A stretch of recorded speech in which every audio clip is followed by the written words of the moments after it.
Assalamualaikum warahmatullahi wabarakatuh. Di pertemuan kali ini, kelompok saya akan membahas materi tentang menulis karya tulis ilmiah yang disusun oleh 1.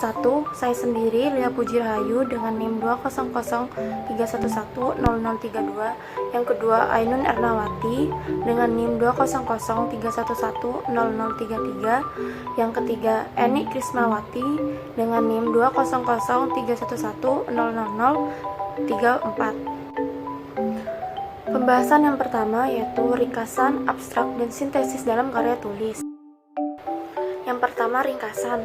Ringkasan merupakan suatu karangan atau karya tulis yang berisikan intisari atau gagasan utama dari suatu teks atau karya tulis.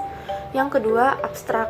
Abstrak merupakan sebuah tulisan singkat berupa ringkasan karya tulis ilmiah yang lebih rinci untuk menjelaskan kegiatan penelitian yang telah dilakukan sebelumnya secara ringkas, padat, dan jelas. Yang ketiga, sintesis. Sintesis merupakan suatu rangkuman dari berbagai macam jenis sumber rujukan yang sejalan dan sesuai dengan kebutuhan penulis di dalam karya tulis ilmiah. Perbedaan tiga bahasan. Ringkasan. 1. Menulis kembali sebuah tulisan yang panjang menjadi bentuk yang lebih pendek. Yang kedua, dapat dilakukan pada berbagai jenis teks, seperti novel, buku, laporan. Abstrak. 1. Tulisan atau karangan berupa rangkuman. Yang kedua, digunakan dalam penulisan ilmiah atau kepentingan penelitian.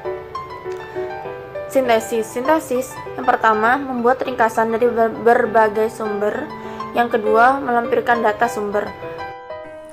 Saya akan menjelaskan dari sistematika isi dari tiga bahasan.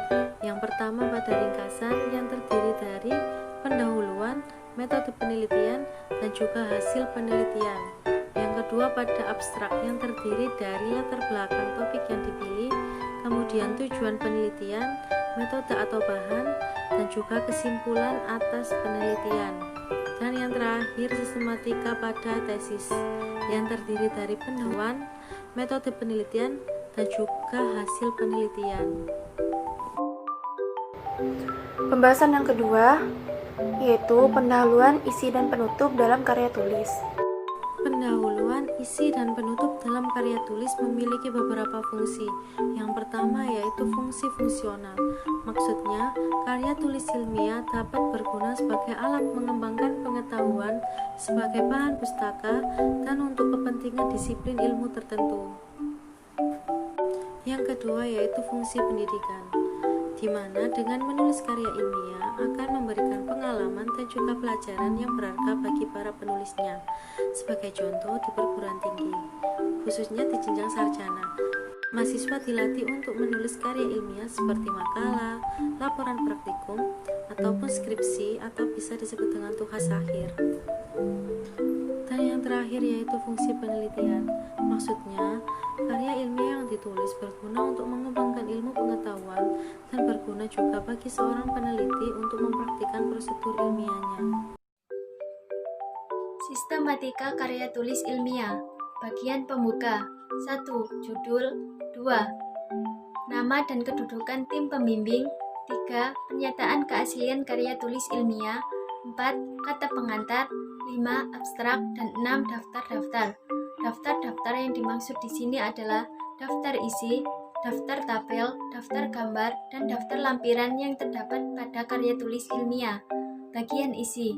Bab 1 pendahuluan terdiri dari latar belakang, rumusan masalah, tujuan penelitian, asumsi, hipotesis, metode penelitian yang disebut secara garis besar, lokasi dan sampel penelitian. Bab 2 kajian pustaka, bab 3 metodologi penelitian, bab 4 hasil penelitian, bab 5 kesimpulan dan rekomendasi. Bagian penutup terdapat daftar pustaka, lampiran, dan riwayat hidup penulis. Terdapat beberapa teknik pengembangan paragraf dalam karya tulis. 1. Teknik pengembangan paragraf karya tulis dari umum ke khusus. Teknik pengembangan ini dapat dianggap sebagai teknik yang paling lazim dalam pengembangan paragraf karya tulis. 2. Teknik pengembangan paragraf karya tulis dari sebab ke akibat, yaitu menempatkan unsur sebab sebagai kalimat pokoknya dan unsur akibat sebagai kalimat penjelasnya. 3. Teknik pengembangan paragraf karya tulis dengan pembandingan, yaitu dilakukan dengan cara mengidentifikasi kesamaan-kesamaan dari sejumlah entitas.